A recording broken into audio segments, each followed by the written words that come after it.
Okay, so good morning, everybody. Welcome to Breakfast MET 1231. I've got a couple of announcements that I wanted to share before we actually jump in. I know, Jason, you said you had a question about your Keeney dispenser, which is what today is going to be about besides our fusion presentation. To create some interesting objects, and we'll kind of walk you through it.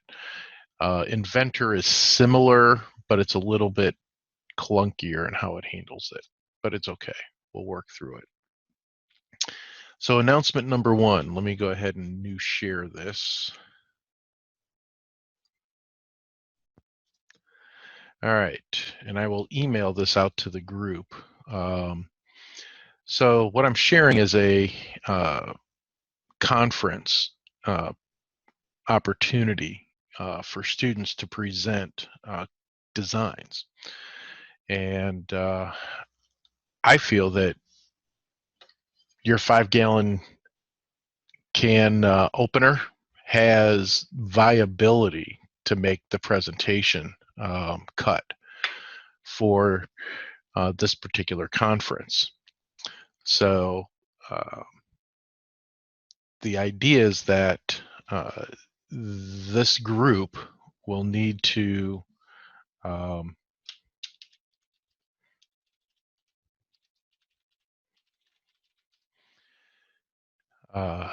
come up with an abstract and submit it before May 1st. This is not me, okay? This is not me submitting the abstract.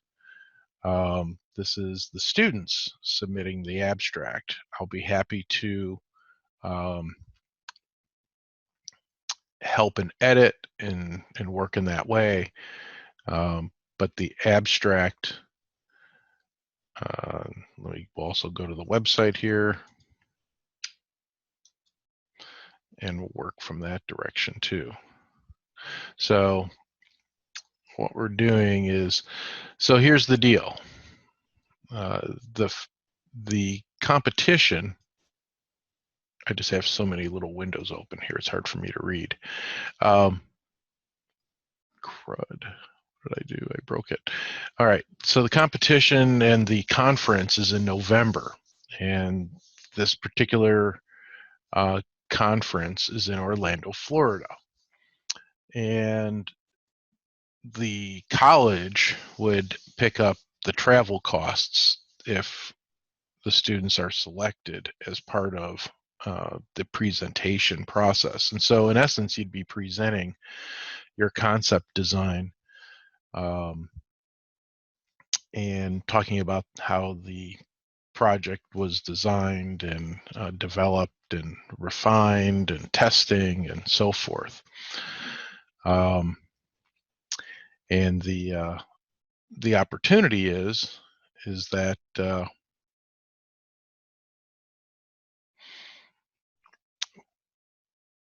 you have the ability to present this and share this concept and idea.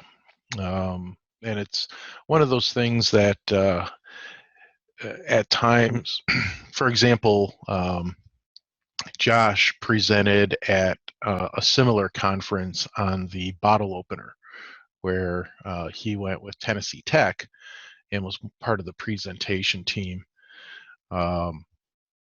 in Detroit. And so the idea is that the opportunity to be able to do this is one that you may want to take advantage of. And yes, let me pop up the actual conference information.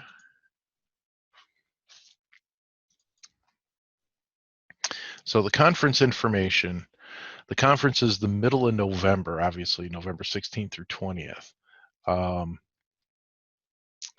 And it is at the Rosen Shingle Creek Hotel in Orlando, which is, I think, and it's all about additive manufacturing. That's the aspect.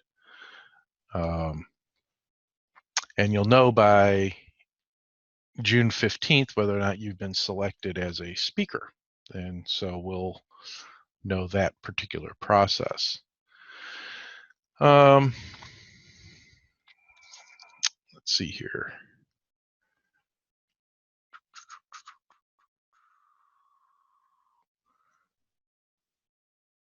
Let me find the other information that I was looking for.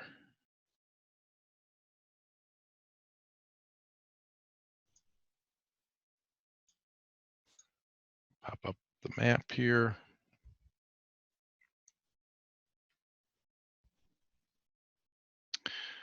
And so it's basically near Universal Studios,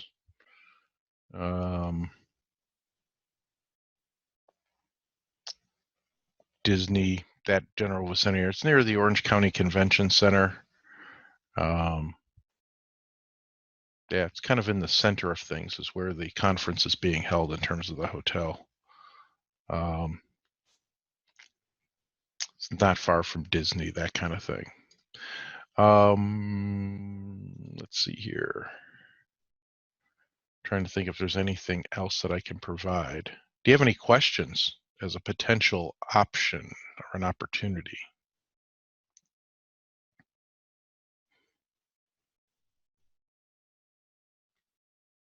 Sorry for being late.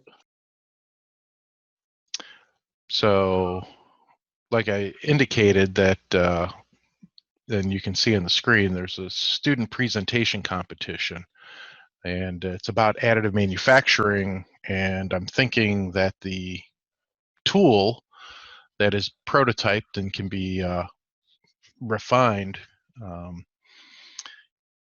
can be submitted if the students would like to do that. So the idea is that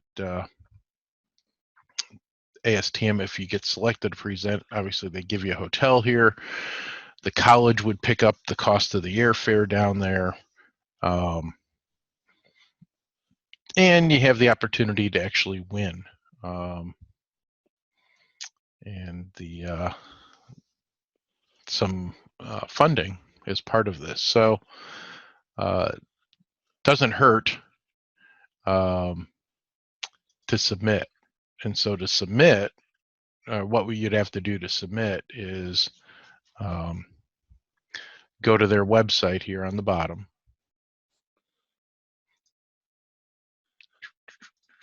Which I actually have open in another window.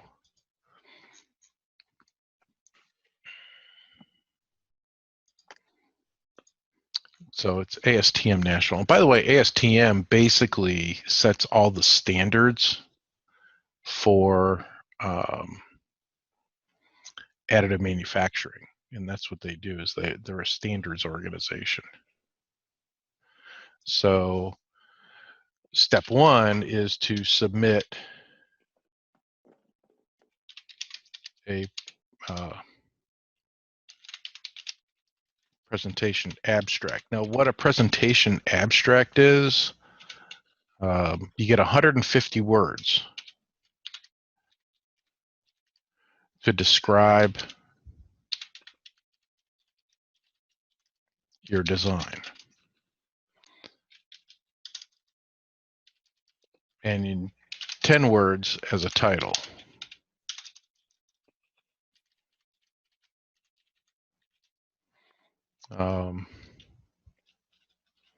So that's the hardest part, is to come up with a description of your product in 150 words. And let's see here. Let me find the student component on this.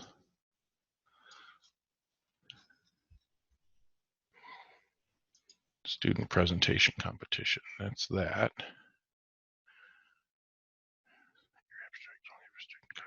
Symposium for consideration. Okay, so let me back this out and find submit your abstract, and I can actually share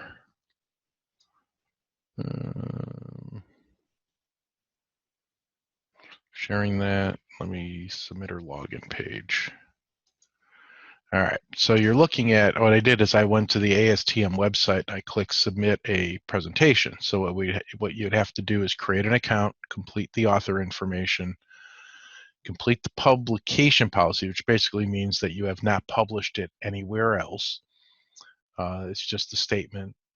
Insert your abstract and submit your abstract. And what you'd want to do is make sure that you submit it just to the student competition. And let's see here. And I have not logged in or registered or became a user as of yet, but you could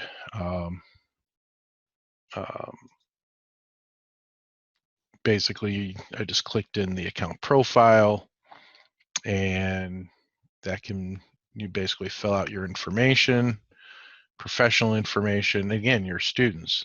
If you're a member, you don't have to be a member as a student member as of yet, and then create and type a password, create the account.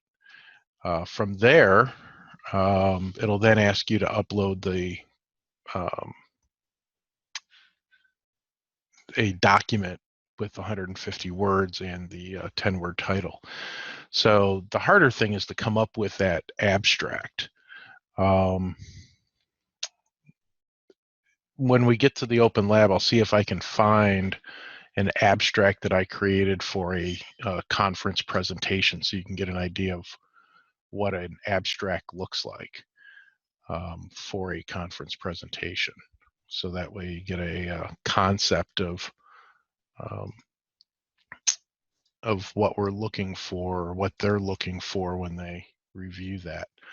My guess is that you'd have a pretty good shot to become a presenter in November. And what's kind of cool is that then you can add it to your resume, and then if you go on to do additional schooling, if you go into work towards a 4-year degree, that's part of your application, and you'll get a certificate of participation. Whether you win or not, you still get a certificate typically, or it's a highly notable component that you're able to do to ensure that the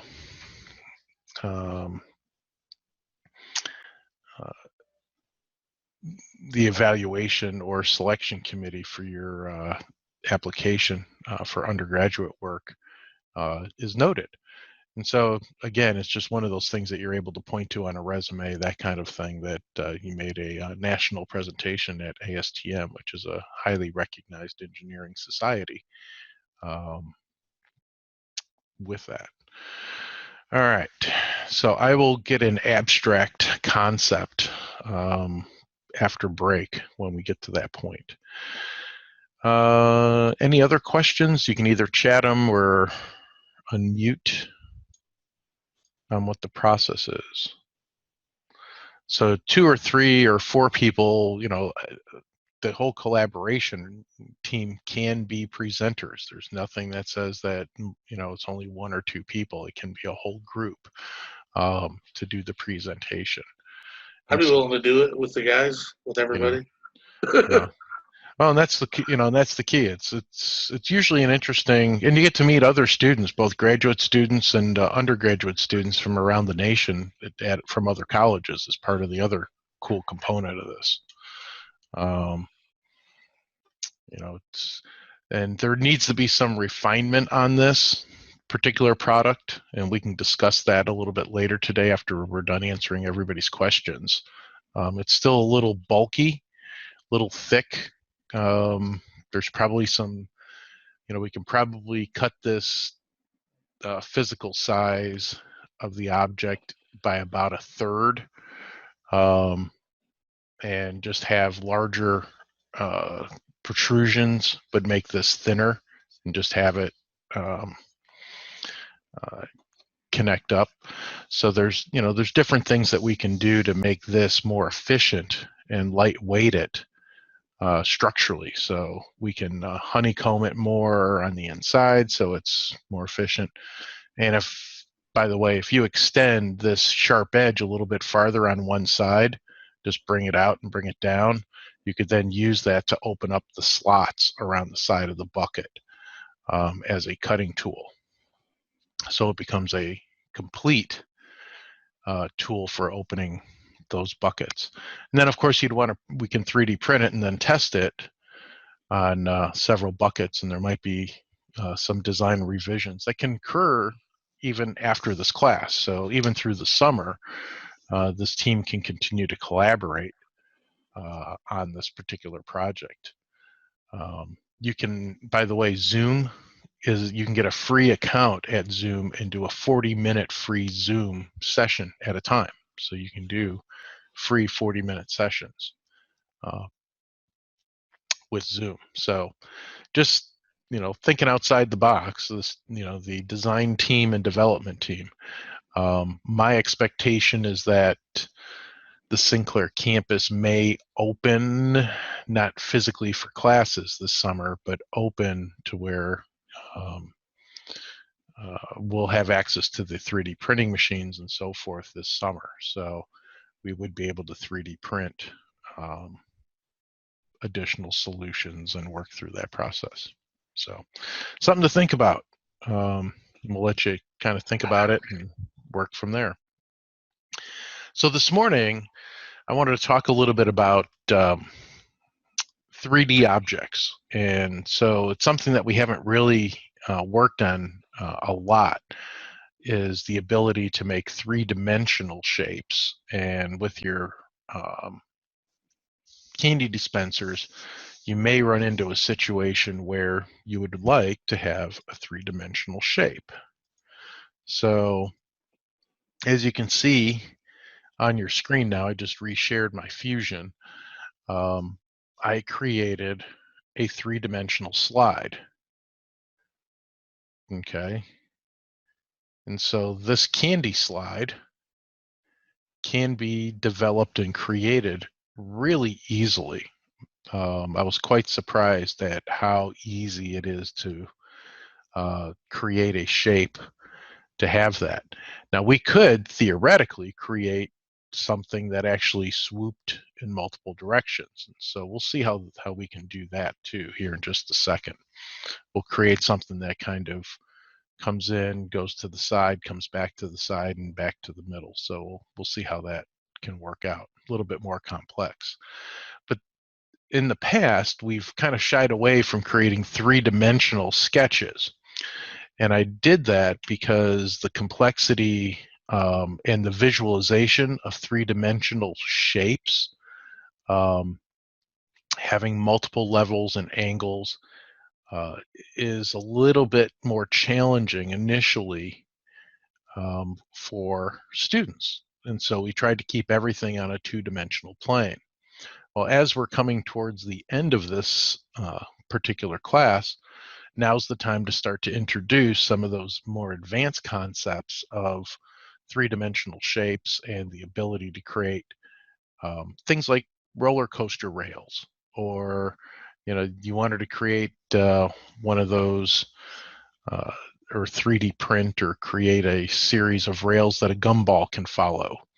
These are all possible options that we can develop as part of this three-dimensional environment. And so to begin, and again, we can also do it in Inventor. Inventor is a little bit more difficult than it is in Fusion. They actually really clean this up in Fusion. And so what I'm going to do is I'm going to create a new design and start fresh in the Fusion environment. Everybody can see my Fusion screen.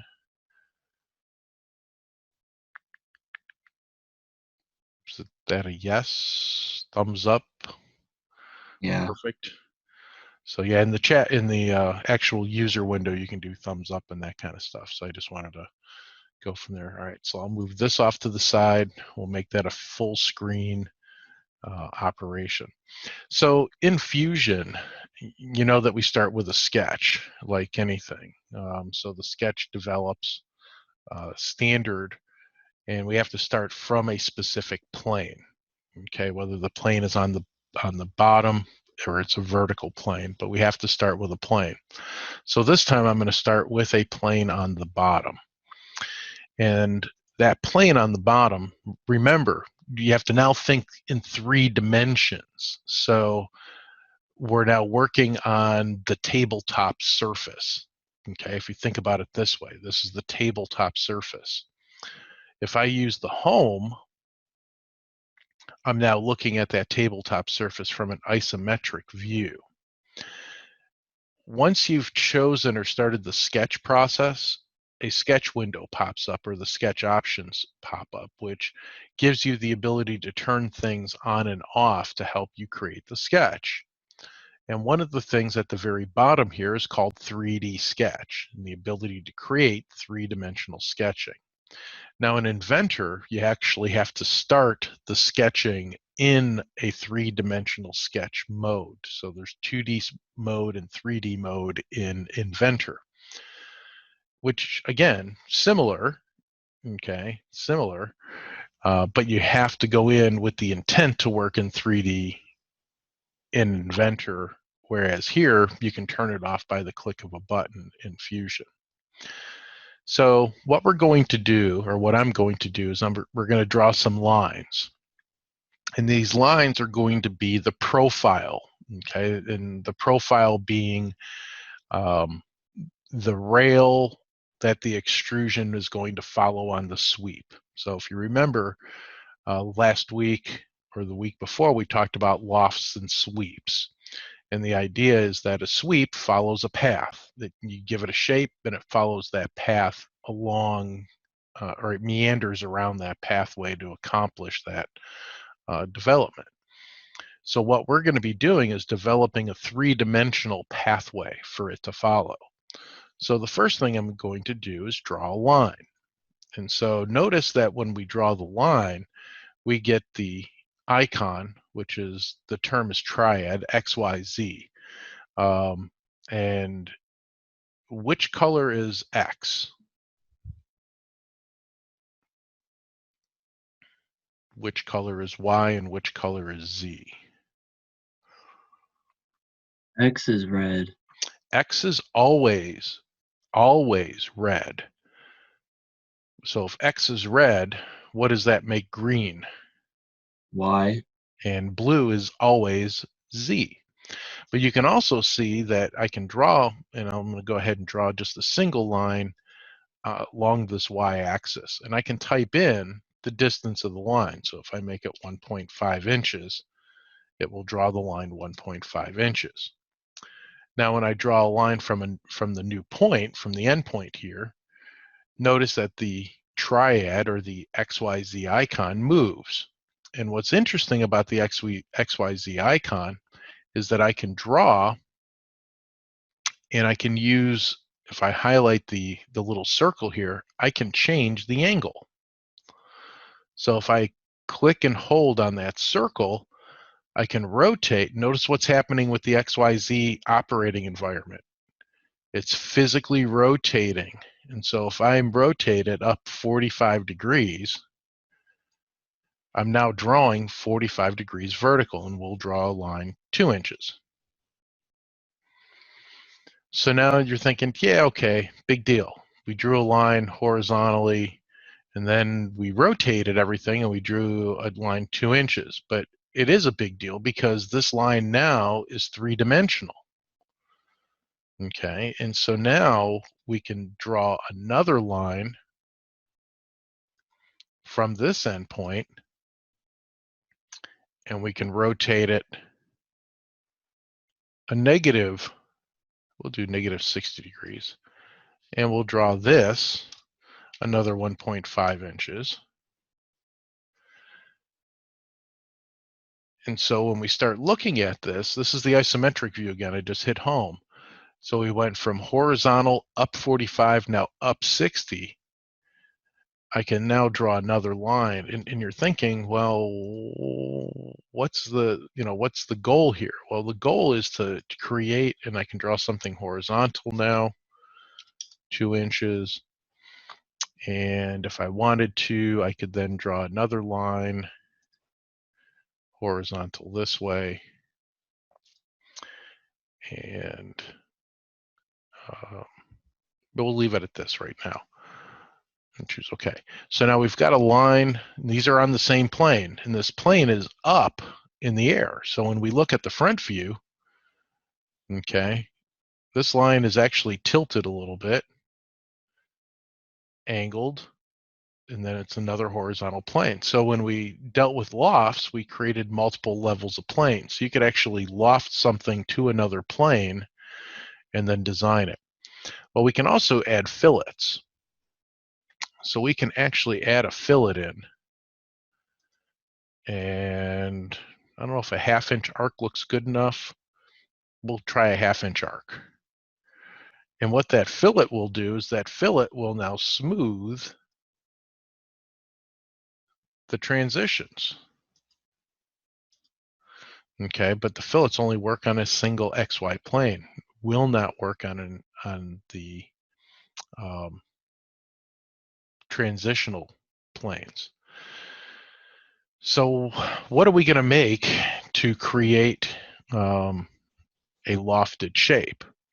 Well, the second thing is as you remember with lofts and sweeps, we have to create a second sketch. And so the second sketch, I'm going to take, let me back this up again. Let me undo. So on the second sketch, I'm going to create a new sketch, and it's going to be on another one of the planes. This time it's going to be vertical compared to remember I picked horizontal the first time. This time it's going to be vertical. So I'm going to pick the vertical surface. I'm going to take 3D Sketch off. I'm going to look at the front view. From here, I'm going to create a shape. So we'll create a circle, and we'll create another circle inside, and we'll draw a line through it and trim it all up.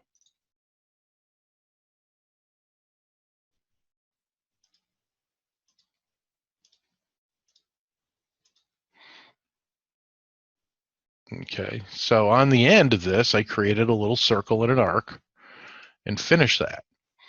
I now can use the sweep tool, and it has me pick the profile. Well, the profile is what I plan on taking along this pathway.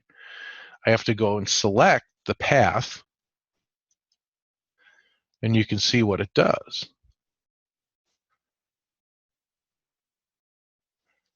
Is it takes and creates the path.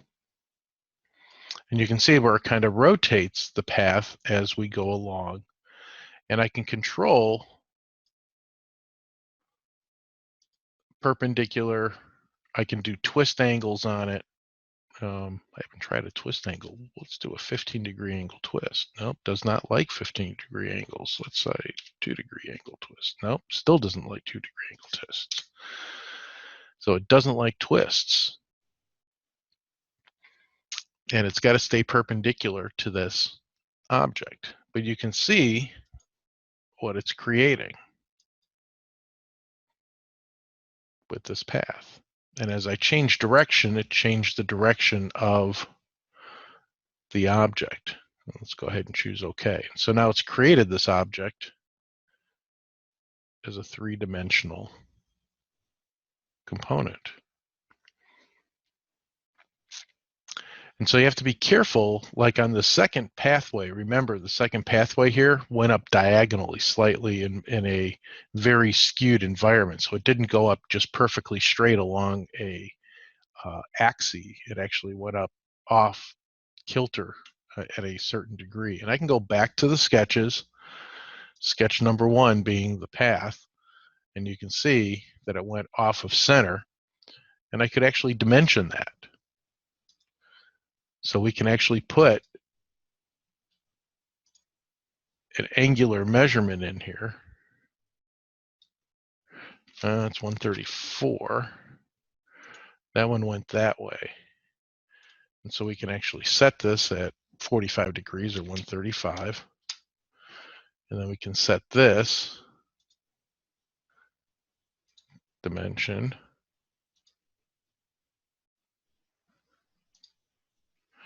And let's say 120.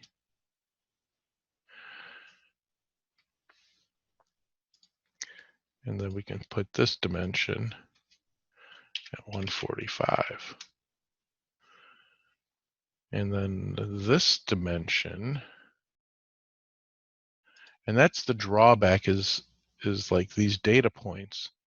Let's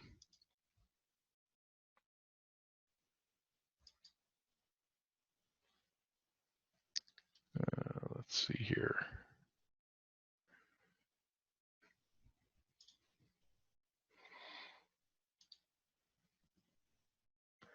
So it's 3.29 between those two. And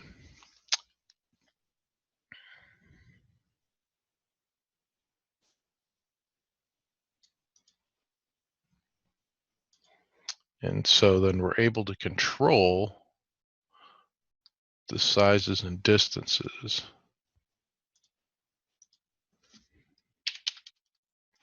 of each of these entities. I'm trying to think if there's a way for me to control that vertical, and there is a way. And if we finish the sketch, it'll go back and update each of these dimensions and positions. So what do you think? Kind of interesting? So now you can create a very unique That's pretty cool. candy dispenser pathway. In keeping it simple, you can just do a simple slide if you want. You don't have to do something really odd or complex. Just do a simple slide. And you're wondering, how am I going to create that diagonal tray for the candy to slide down? Or if I have to merge 2 or 3 dispensers into one space, I can do that with this.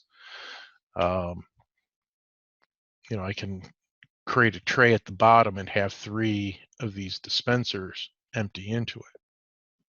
So there are some interesting options.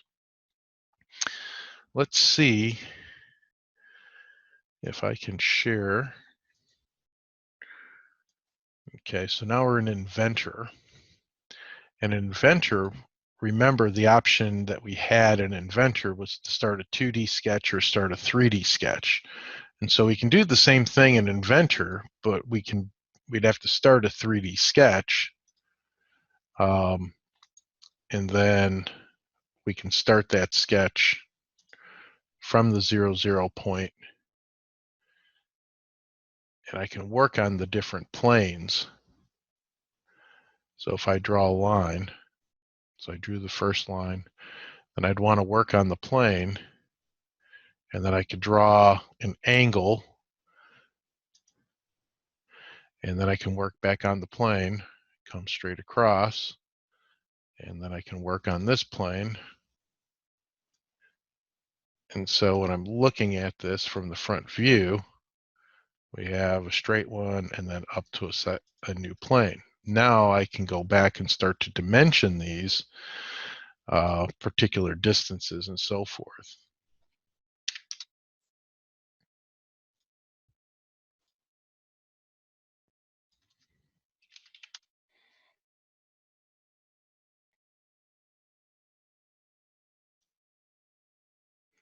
And again, working with Inventor, you got to be careful not to fold things back on each other.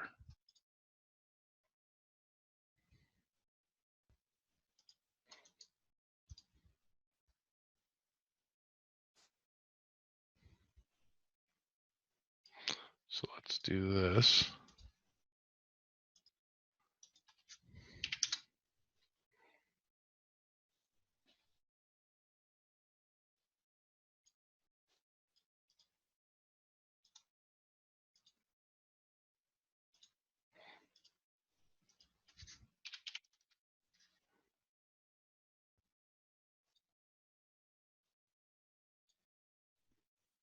I don't know how well this is going to go because it folded upon itself.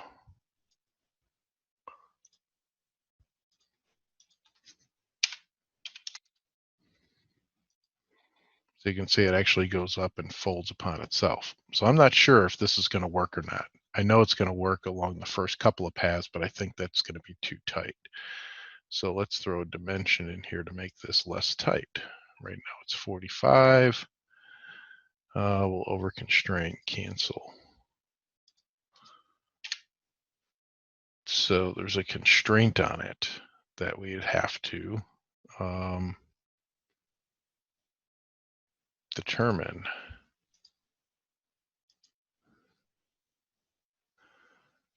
All right, so that's 135. I might have to undo these here to go back prior to. So I had an extra point in here. All right, so I needed to dimension this line here first.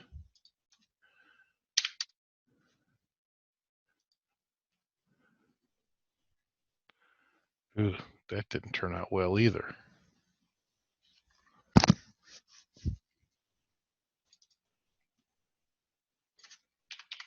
This is what happens when we do live demonstrations. All right, so that's there, and I wanted to do 135.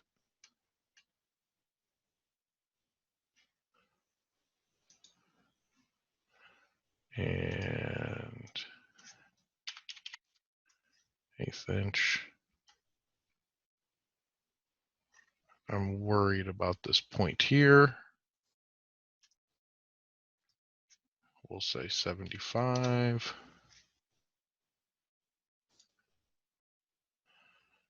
All right, we'll see what happens here. That looks better, looks like it could work.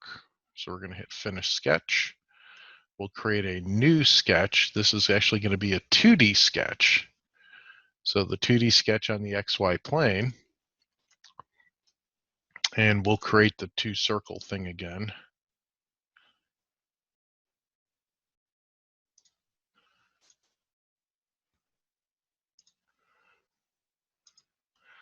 And we'll put the dimension here, the outer dimension, and the inner dimension. So we'll make this, since things are pretty small,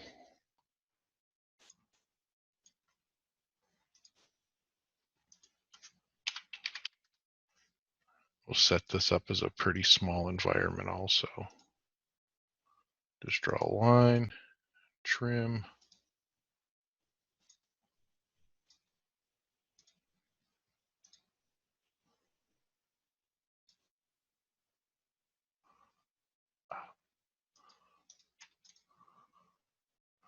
Try this trim again. Much better. All right, finish the sketch.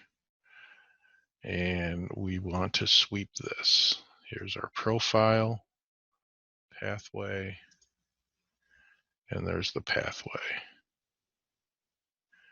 And we'll choose OK.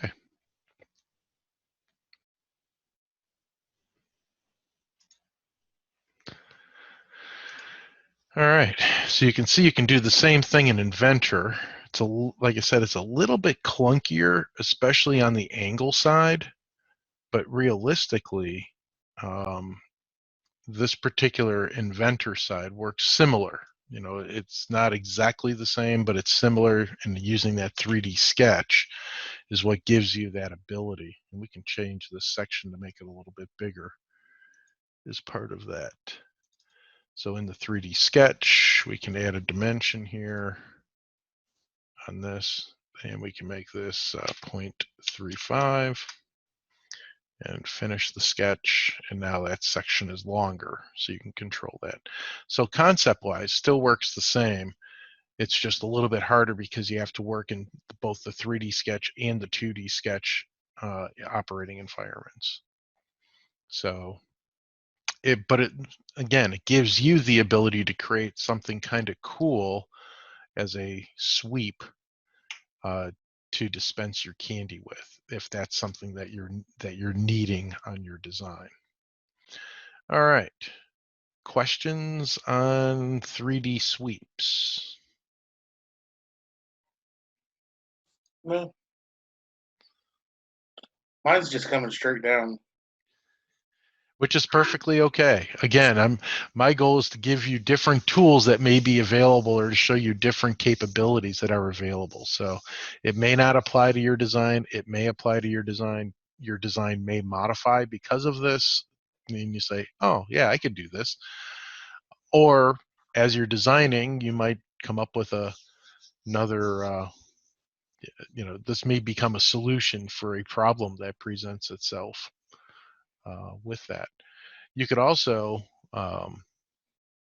if you think about it, you could create something, just a portion of this. Let's say it was only 2 sections here, and this got attached to a gear and it actually spun to agitate the candy.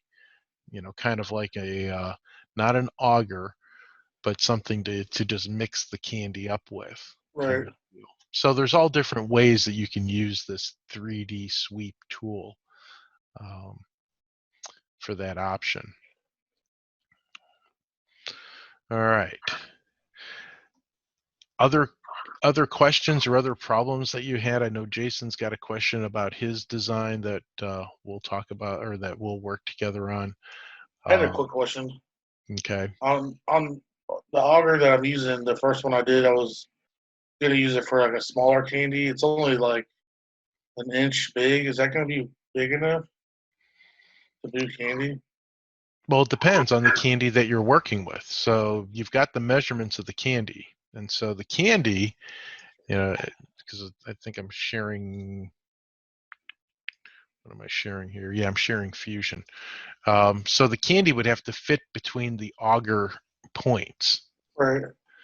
Okay, so from one point to the next point, that auger would have to have that, so the candy could drop in between the auger components. And as long as that's possible, yeah, absolutely.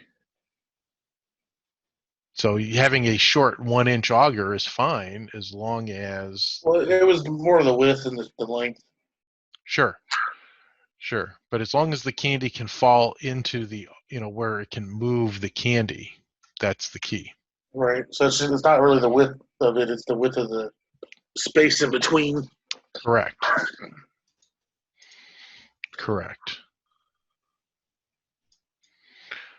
Absolutely. Okay. Jason, you had a question on your project also that you wanted to get answered? And Yeah. do we need to share your screen? I think it would be better.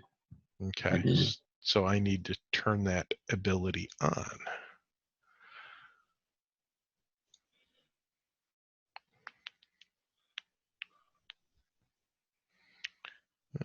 Let's see here. So I have to go to shares, close that.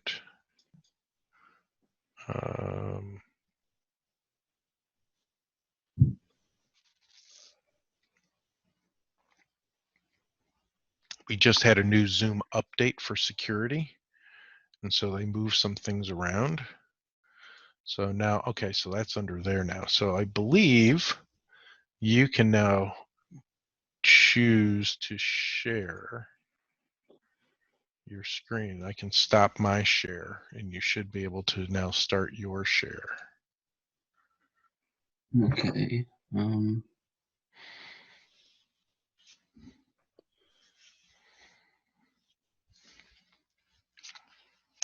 Cool. All right. So I'm having trouble getting this stuff to work all together. Okay. 'Cause I can't get stuff to spin. Oh, okay. I can get that too, but then I can't get this in line with. Okay. So obviously the star connector has been designed to go, through both. So take it step by step here is the key. So the first thing is we know that the round part does spin, and so that's a good thing. Now let's What we might have to do is delete the constraints on the connector fully. So On this? on, yeah, on that particular part. So the candy handle, we want to delete the 3 mates, or the 3 mates. And sometimes starting over is the best way to handle this. Okay, so now that candy handle, we're now going to constrain from to the round part. So that's going to be our first scenario. And so we can do one of two things. We can pick the center line, which is the easiest way to align it. So you pick the center line of the So like candy this? handle. Yep. And then you're going to pick the center line of and sometimes it's easier to move everything out of the way when you're doing that kind of stuff. So we can kind of move the handle out of the way, at least initially, and then we'll bring everything together here. So when you constrain it, first we'll just do a center line constraint. And that's going to be the rounded surface. And again, you can zoom up perfect there. And then you got the internal round right there. Perfect. So now we know that it's aligned, and we hit apply and OK. And if you want to close it, you can test to make sure that the round object still spins. Well, that object, yes, but the One? yes, your dispenser. No, it's not happening. That's because you're inside a part. You have to hit the return button up top. You had inadvertently double clicked on the right hand side, hit the return. There you go. All right, so that still turns. Cool. So now our second step is we grab the little round the red part in the middle, the drive linkage, pull that out. And now we have to align that with the design that you have that you've cut through. And so we've got two options with that. The easiest option is going to mate a surface. So if there's any flat surfaces, we can mate flat surfaces. If there's no flat surfaces, then it'll become a little bit trickier. Well, I was trying to mate this to like this blue piece right here because this is supposed to Yeah, stick out a little bit, so okay. this can fit on there. Well, here's the thing. The minute you made it to the blue piece, Then it doesn't want to move. then it won't move. Okay. So it's got to be mated to Like only to that dispenser piece. Okay. So So the will that next make it? thing we want to do is align it so the splines line up. That's step 2.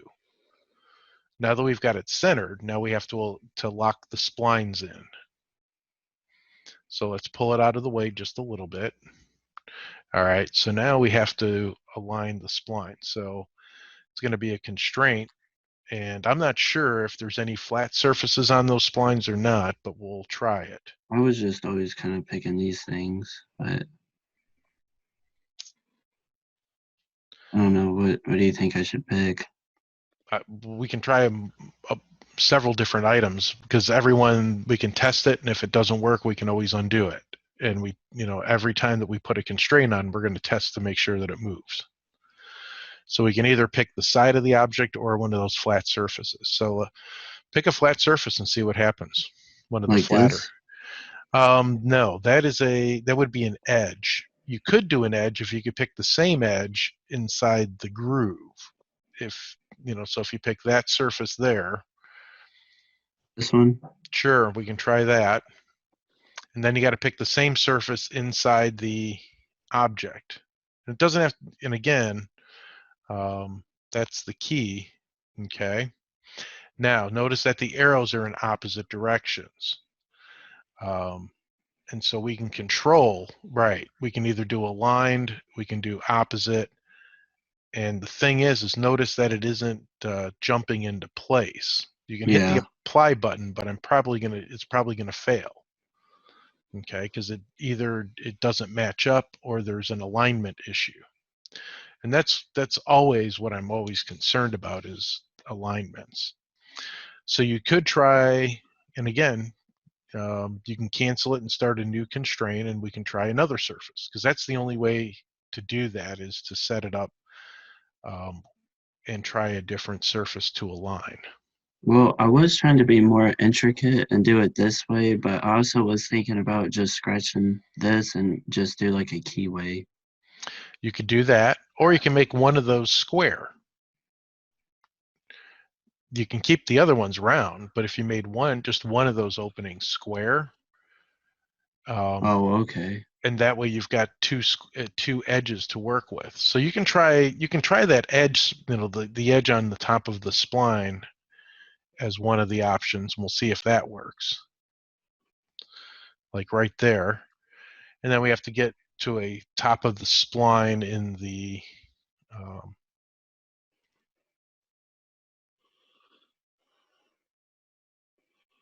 it would be Is that it? no, that would be a surface. Oh, you had it. It'd be that parting line, I think, right there. See, but notice that it didn't jump into place. So it's Oh, going to fail again. So unless it jumps into place, you know that it's not going to constrain itself. yeah. Does I that make think sense? I think maybe I'll just either do the squares or a keyway instead. Yeah, so you could actually do it as instead of doing it or have a flat top.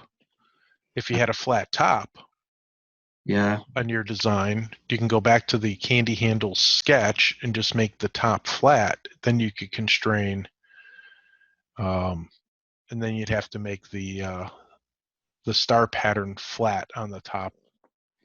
And you don't have to do every one. You just have to have one that you can constrain to. yeah. So once you constrain that, then you'd test to make sure that your dispenser still spins. Then you would bring the handle on board and do the same thing. And also like once I get candy in here and everything, Hmm. do we have to show it like Nope. this spinning and the candy coming out? Nope. Oh, okay. No. You don't have to design the candy at all. The candy is just used for you have to use the size or the reverse engineering of the candy to create your objects to be able to dispense. Okay.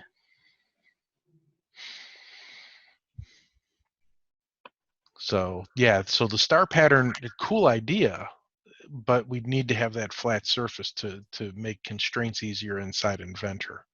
Now inside Fusion, we work with points, and so it's totally different, and we would not have that issue inside Fusion.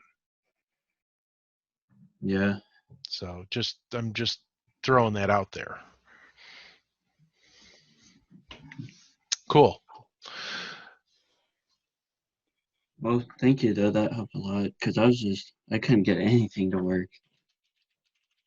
Yeah, no, the key is taking it step by step, and rounded objects are harder to constrain than flat objects. And so you can constrain edges sometimes. Now it's easy enough that you can constrain, and what you can do is create it as a flush constraint, the face of the gear component, the drive component to the face of the dispenser, and then give it an offset so it's inside the dispenser for the drive aspect of it. So part of it remains external for the handle. Does that make sense? Yeah. And then you want to make sure that when you spin the handle that it doesn't hit the base of your Yeah, object. because I noticed that I made the actual handle too long. Right. So, That's the key. and on the top of it though, obviously that would be like where you put the candy in, but would I have to make that like removable at all or Well, it depends. Is it sealed in any way? Does it have a cap or a top? no, it just has like a block on top of it in a sense. Okay. So you might want to put a cap on it, and because you have to have a total of 8 pieces. Yeah. Could I just cut like maybe a hole in it or something, and that'd be where you drop it, or Sure, but you'd want to seal it because you don't want, you know, yeah, anything. You want a cap on it in some sort. okay, So yeah, you can make a hole in it, but you still have to put a cap in it in some way. okay.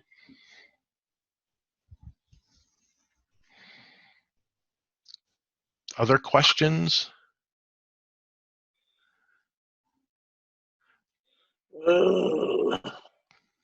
Maybe. Okay. Can I share my screen? All right. That should be available to you now. Because I did make that available to have our group share their screens. Yep, all participants can currently share.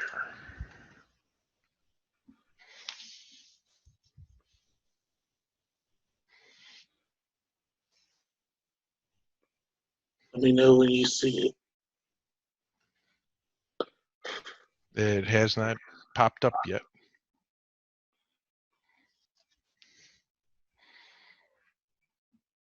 There we go. Okay. So I just want to make sure I'm doing it right. I got my hopper. Mhm. This is where you can put all the candy in. And then I got this hole here where I'm going to put the auger. Yep. So that as the auger moves, it'll spin down. It'll come out this hole right here. Cool. And then I made that kind of inside. That way I can put a tube up around it.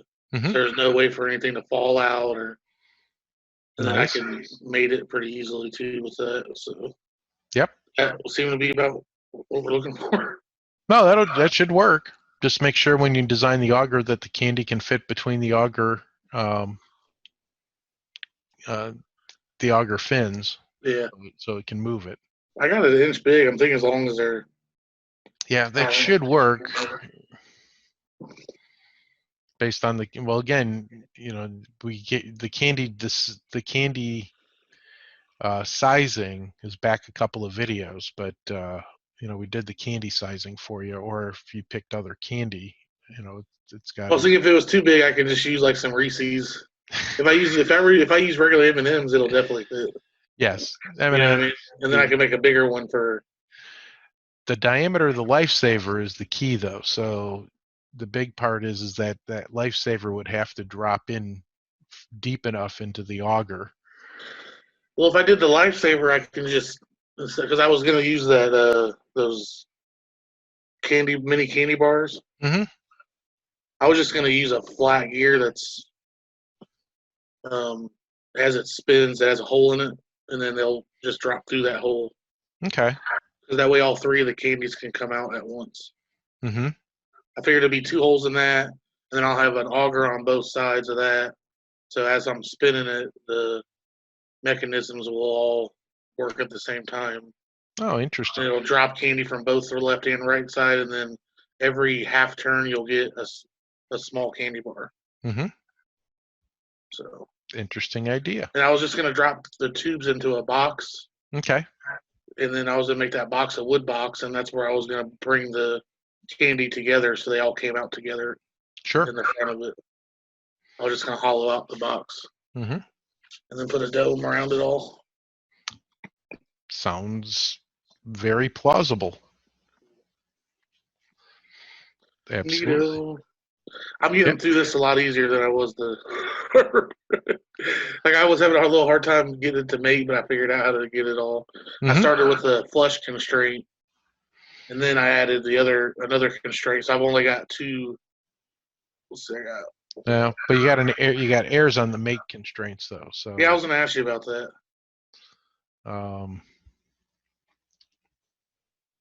They're the same size. No, maybe not. No, they're not. Excuse me. So you have to be aware that obviously I thought they were the same. I measured them. So the opening sizes are different. You can tell by the image. It's okay. That's I can separate. I was just trying to get it going, so I had an idea if I was going to work. Like it can work. And then I didn't know if you're in the assembly, you can actually still make changes to your. You double click on your part You can make changes on the part. and you should be able to go in and edit that part. So am I going to be able to fix those mates with maybe? Yeah. So what you'd want to do is check the I'll just- sizes of each of the parts. So That's what I'm going to do. I'll just go back and individually. and you have It'll to be open easier. up each part individually and modify the size. And that may get rid of the error. You might have to remate them. Might have to delete those two mates and then remate it again once you update the sizing. Right. I thought it was a good idea to have this extra little pull down, Yeah. No, for and then the only I'll other have thing that you a may tube want that goes to, around it. the only thing that you might want to consider, if you think about it, what has to happen is the candy actually has to go all the way around that auger. So there has to be enough room for it to move from the top of the auger all the way around to the bottom. So your object, your box that you have on the bottom there, your dispenser, needs to have enough room around that auger for the candy to literally go from the top of the auger to the bottom of the auger. Because if Well, not, then it's going to get stuck in the top of the auger as it goes through. the holes are over a half inch big, so. So I'm just giving you the concept there No, because I understand. as you I have was the thinking for candy like a dropping, smaller candy though, it definitely wouldn't be it. It'd yeah. be fine. So those candy bars may get stuck and get crushed in the auger. No, the candy bars, I was going to do a separate one Okay, for that. So the gear would be flat, like, gotcha. and then as it spins, there'll just be two holes in it, Yep, and it and then dispenses it that they'll way. just come out. I was going to build like a little tube that goes up from it, so they stay stacked up. Mhm. So it just comes out one at a time as the Yep. gear spins. Perfect. Now I just wanted to make sure because, like, for Mhm. this for M&Ms, you're okay, That's what I was thinking. or Skittles or something in that realm. Yeah, if I did M&M Skittles, and then I'll use that middle piece for Hmm. then. Okay. And then you think if the tube that comes down, I'm gonna be allowed to make this whatever material I want, right? Yep. So if I did like a plastic, you think that'd be enough Yeah, it weight? could be clear plastic. You get the option of like doing. Well, I'm just wondering if that would be strong enough to hold the auger up by itself. Oh yeah. I'm pretty sure I can make it pretty heavy duty plastic. Well, you can actually make it clear so you can actually see the candy moving with the auger. Right? Is that man? That'd be cool to see. That would be Actually, cool see to see. something go through the program and go down it. So yeah, but yeah, the candy and the auger.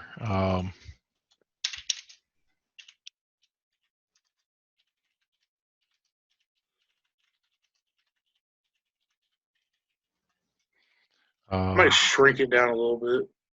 It's kind of long.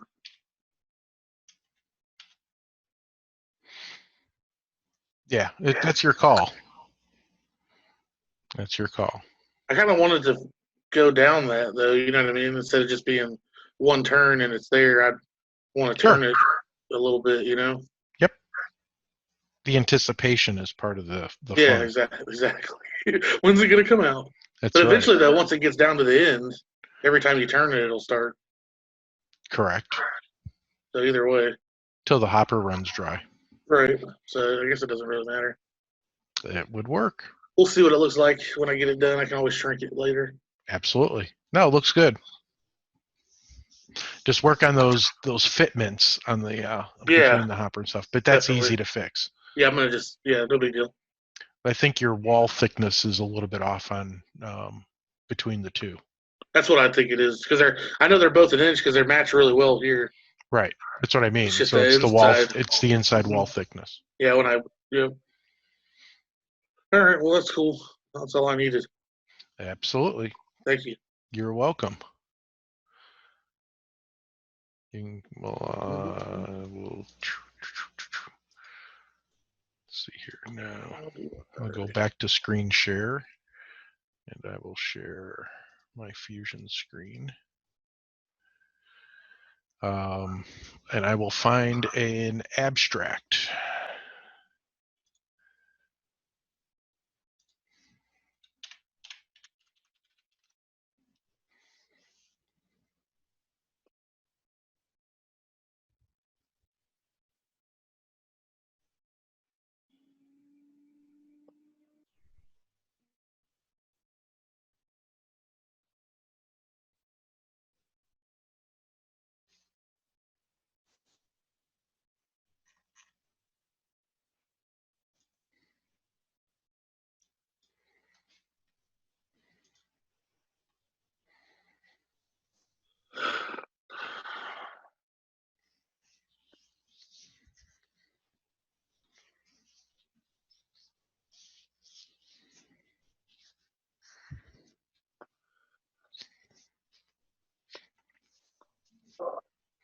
So don't forget that there was the opportunity to get some grants from Sinclair for classes and for doing the online remote components.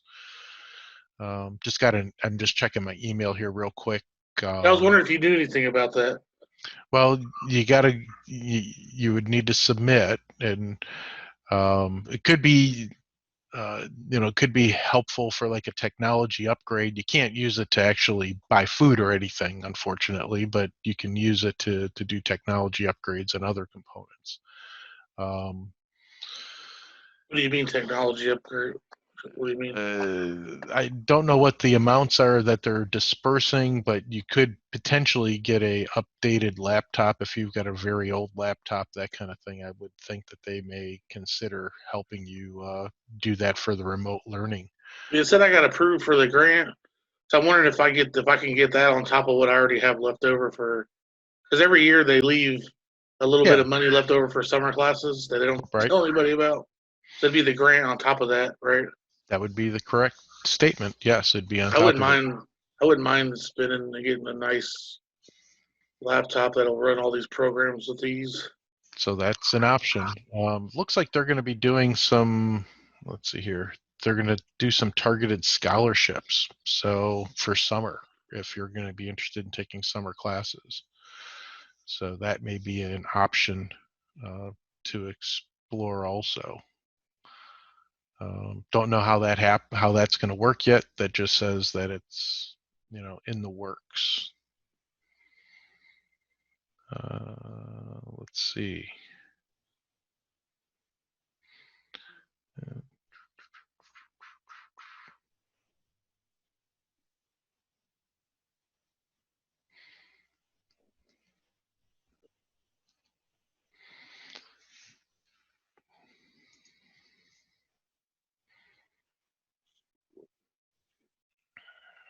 So yeah, take advantage of it because Sinclair is willing to provide some of that. And I believe like Spectrum is giving free internet access for students. Um, I gotta look into that because they're trying to charge me a fortune. well, yep, I'd talk to them and say, hey, I'm using this for my classes because they were, that's it. That was part of the deal with Spectrum uh, is that they were going to give free internet access for I don't know how many days, but they're for 30 or 60 days or something like that for students. Um, I just paid my bill yesterday, so there's no point in me doing. yep.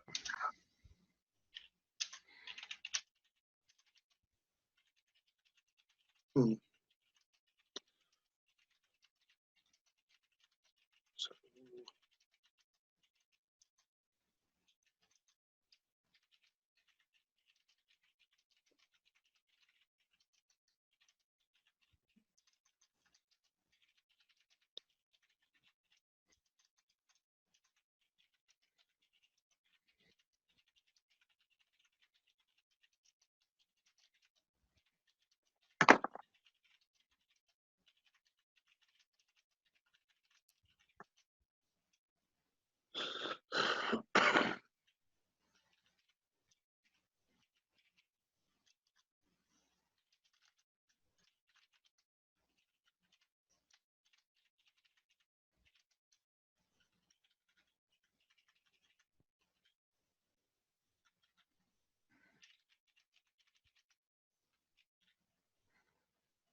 Okay, and now let's look on.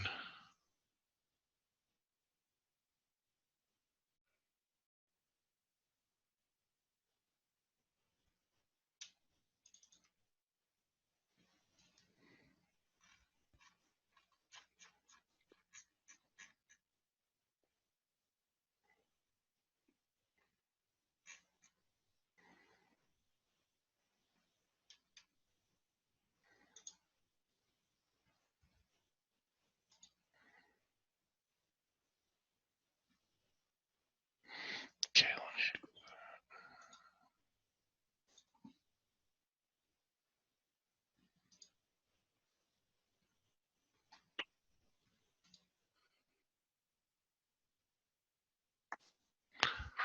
so I'm going to send the group, everyone, a email which has a sample abstract.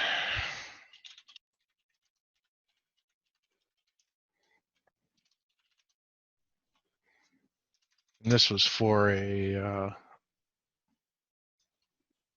attach that. It's a PDF file.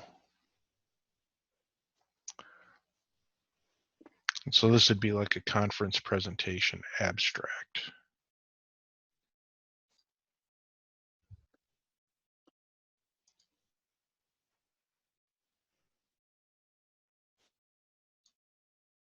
Why did it not do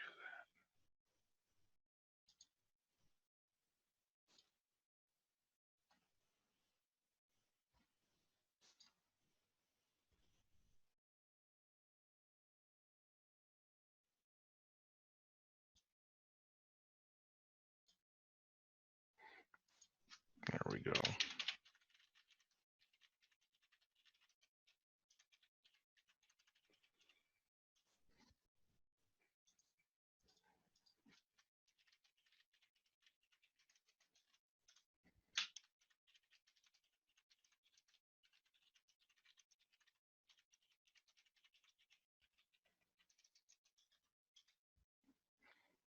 On Wednesday, if you want, we can work a little bit on the actual tool design a little bit and clean it up to go to a next generation. And then I can, when Larry is back on campus, I can ask him to do another 3D print of the tool. So something to think about. Story about the product design. And by the way, I do have pictures. So like if you need to make a presentation, I got pictures of the brainstorming sessions and stuff that I can share with you. So um, there's a lot of information, and that's why we try to document those. And I still actually have the original sketches in my office and so forth. So to build a presentation, you've got a lot of materials that I kept from the initial concept.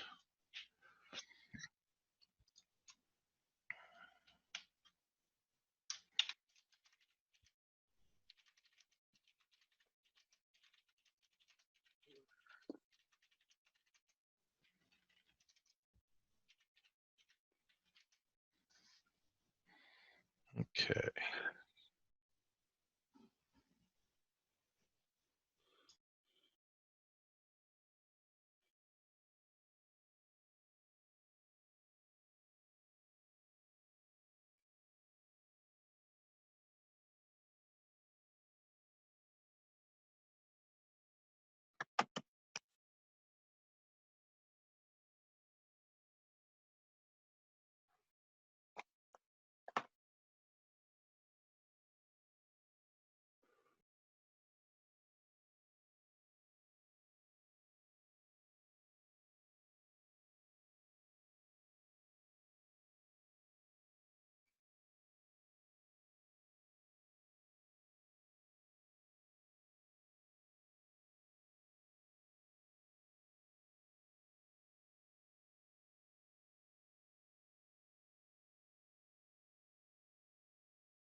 I'm going to go ahead and mute you, Josh, just so we're all muted.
through Sinclair eLearn, I just emailed you a copy of a abstract and the ASTM flyer, so that way you can share it with anybody that you need to share it with also. And we'll talk more on Wednesday and next Monday because it is due May 1st. So before the end of our class, we'll want to have that conference abstract created. And so if you want me to help wordsmith on Wednesday or on Monday, remember Monday we'll be talking about our candy dispenser projects. So you'll want to have some of your designs refined by that time so you can get them turned in this coming week.